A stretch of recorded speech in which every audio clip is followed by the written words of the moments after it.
jeigu ten jūsų tėvai baigė universitetą, tai tikrai labai retai, jeigu iškiltų tokia situacija, kad jūs norit stoti į kolegiją, ar gal net ir profesinės, kad šitoj situacijoj jūsų apsisprendimas lemtų viską. Bet kita vertus, tai mums universitetų rektoriams tas patinka, taip? Kadangi mes žinom, kad visada ta banga išsilavinusių tėvų tarpo nukreips savo vaikus vėlgi į mūsų universitetus, taip?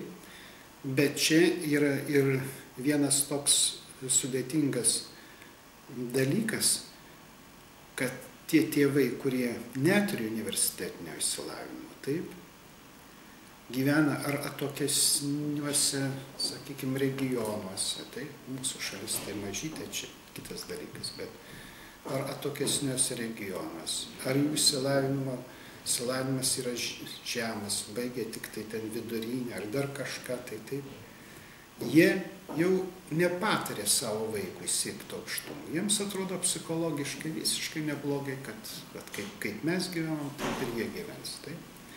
Tai tokiu atveju gali tokiuose dideliuose kraštuose susidaro tokia disproporcija tarp, reiškia, išsilavinusių centrų ir periferijų, taip, tokių kaip pakraščių vairiausių ir taip toliau. Ką būtina vėlgi išlyginti